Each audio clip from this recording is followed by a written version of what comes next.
Commercial pilot Brody is running late to his flight, but promises his daughter that he will make it in time for New Year's Eve. On the plane, his co-pilot, Deadliest, notifies him that they are flying through some heavy weather. Brody offers a safer route to his superior, but it falls on deaf ears. Since the plane only has 14 passengers, they have to save on costs and are ordered to take a shortcut.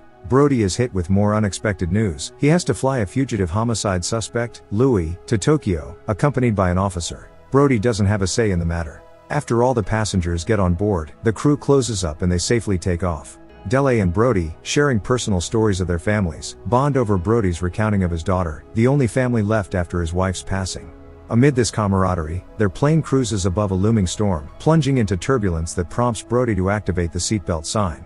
The situation escalates as the turbulence intensifies, then momentarily eases, allowing Brody to reassure the passengers that it's just a typical flight challenge. However, tranquility is short-lived. The aircraft is jolted once more, driving Brody back to the cockpit where Deadliest informs him of a critical issue. A lightning strike has incapacitated the plane's electronics, severing communication with headquarters and leaving them to navigate blindly through dense clouds. The plane's systems have failed, making it impossible to transmit their location, and they face a dire countdown of 10 minutes to execute a landing before losing all power. In an attempt to find a safe path to land, they must pierce through the storm for visual guidance. Amid rising panic among the passengers, an officer's attempt to send a distress message is thwarted when he drops his phone. The stewardess tells him to remain seated, but both go after it. The plane loses control and the stewardess and the officer both die instantly. With just 4 minutes and 30 seconds of power remaining, they emerge from the storm, but it's too dark to see land. Louis, the handcuffed fugitive, eyes the keys on the officer's belt. A stewardess asks Brody what they should do next. With a heavy heart, he instructs everyone to brace for impact. As they prepare for a water landing, Brody spots land. With only 90 seconds of power left and uncertain of their exact location, they see only trees below, making a water landing seem safer. However, just as their power runs out, Brody sees a dirt road, their only option for landing. They manually extend the landing gear, and with Deadliest's assistance, Brody manages to land the plane safely on the dirt strip. Bonnie informs Brody of the 2 casualties and retrieves the keys from the officer for Louis' handcuffs. The crew then safely evacuates everyone from the plane. At the headquarters in New York, a team is quickly piecing together what happened. They call their crisis manager, David, who immediately scolds Brody's superior for cutting corners and sending the plane through a dangerous storm. They've also reached out to the government of the Philippines for help, but the authorities refused because of separatists, which David knew would happen, so he has already dispatched a private military. After a harrowing landing with no way to communicate with the outside world, Bonnie gives the keys to Brody for safekeeping. Brody gathers everyone, urging them to stay calm, and promises to do everything possible to ensure their safety and get them out of the situation. Brody and Deadliest inspect the plane's electronics, finding everything irreparably damaged. Despite the grim situation, Brody comes up with a potential solution. However, he first needs to address a more immediate concern, the presence of casualties on board. Taking the officer's gun for safety, Brody then turns his attention to the fugitive's possessions, examining a pocket knife more closely. Calculating the potential search area, Brody and Deadliest face a daunting realization. The search teams would need to cover over 1,000 miles radius, making their chances of being found slim. The situation darkens further when Deadliest reveals they've landed on Jolo Island, an area under rebel control, devoid of government presence. Their safety is now seriously at risk. Brody changes into more practical clothes and breaks the news to the passengers. His plan is to find a radio tower they flew over and relay their location. Deciding to bring Louis for assistance, he unlocks the handcuffs. Meanwhile, a nearby villager informs Dadu, the leader of rebels, that a plane flew over them at night and its approximate location. On their journey towards the satellite tower, Brody asks Louis about his pocket knife, suspecting military experience. Louis reveals he served in the French Foreign Legion. Curious, Louis questions whether Brody has taken the officer's gun, but Brody stays silent. Moments later, when Brody looks back, Louis is gone. Meanwhile, Deadliest tries to reroute power from the generator, and surprisingly, succeeds. In an eerie, abandoned building used for executions, Brody remains on high alert, gripping his gun for protection. Amidst the desolation, he discovers a non-functional phone. However, with some ingenuity, Brody manages to get it working and urgently calls the airline headquarters. Unfortunately, the dispatcher dismisses his call as a hoax, believing it's a prank call. As the call abruptly ends, Brody hastily repairs the connection and reaches out to his daughter, quickly informing her of their rough location. Scribbling down the details, his daughter is his hope for rescue. Suddenly, Brody is attacked from behind. In the chaos, he struggles to reach his gun but fails. The fight is fierce, but Brody eventually overpowers his attacker, leaving him incapacitated on the ground. Before he can catch his breath, the sound of gunfire pierces the air. Expecting the worst, Brody braces himself, only to find Louis entering, rifle in hand. Surprisingly, Louis has returned as an ally ready to assist. Informed about the gunfire nearby, Dadu is on high alert.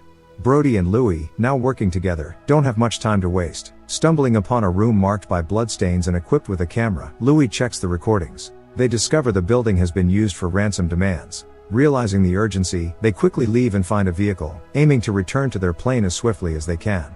Unfortunately, Dadu has beaten them to it. As they approach the plane, Brody abruptly halts the car upon hearing gunshots. They hurry towards the sound, finding Dele under interrogation by the rebels.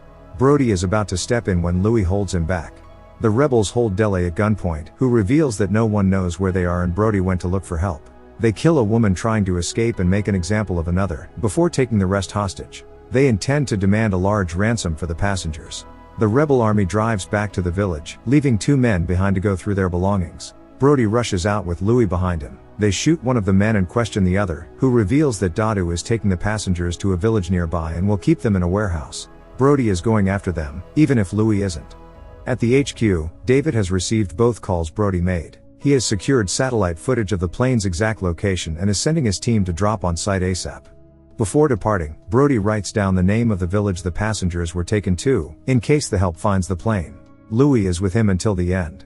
They decide to leave their vehicle 2 kilometers away from the village, choosing to proceed on foot for a stealthier approach. Simultaneously, within the village, Dadu's group begins a grim process. They film the captured passengers, methodically collecting their names and nationalities. This footage is intended for ransom demands. Private contractors, dispatched to the plane's coordinates, provide a live feed to David. As they inspect the aircraft, they discover the casualties along with a message from Brody, confirming a hostage crisis. Meanwhile, near the village, Louis and Brody observe rebels preparing boats for departure. Realizing the rebels are escaping with the passengers, they decide to act swiftly.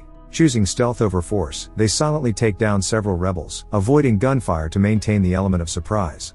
Spotting the bus, they deduce the passengers are likely held in a nearby house. Navigating the village's narrow alleyways, Louis finds a sledgehammer and swiftly neutralizes the guard outside where the passengers are being held. The hostages silently indicate that there is another guard. While Brody begins the process of freeing them, Louis takes care of the additional threat. With the passengers now freed, Brody formulates a swift escape plan, to board the bus and drive everyone back to the plane, hoping that the help has arrived. Louis notices additional armed guards on their path. Attempting to drive past them would lead to disaster. Facing the dire situation with everyone's hopes resting on his shoulders, Brody makes a bold decision to act as a decoy. He surrenders himself, betting that his value as a captive would prevent the rebels from killing him immediately. Brought before Dadu, Brody claims he has successfully called for reinforcements and that an army is en route to their location, attempting to bluff his way out of danger. However, Dadu doesn't bite. His men beat Brody, and Dadu orders his execution. Just as his orders are about to be carried out, the private military contractors storm the village. They engage the rebels, neutralizing them with precision and swiftly moving to secure Brody along with the passengers. Dadu won't let them leave that easily and orders all of his troops to storm the plane.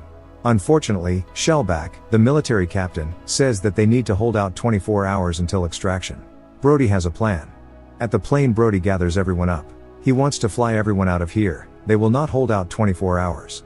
The rest of the military is taking positions, as Shellback notifies Brody they have 2 minutes until the rebels arrive. He needs more time to patch up the plane. The rebels storm the plane, and as the situation looks dire due to the number disadvantage, the sniper, using his huge caliber bullets, mows down the rebels through cars. Just shows how much better trained soldiers are than a bunch of villagers with zero aim. Brody tells Shellback, once he starts the engine, they have 2 minutes to board the plane. But Louis is staying. Nothing good is waiting for him if he boards the plane. On his way to the plane, Dadu injures Brody, but it's not fatal. He gets to the cockpit, but the electronics are still fried. They will still have to rely on their senses. Louis goes for extra ammo, and finds a bag full of cash. He has a choice to run with it or help hold the line.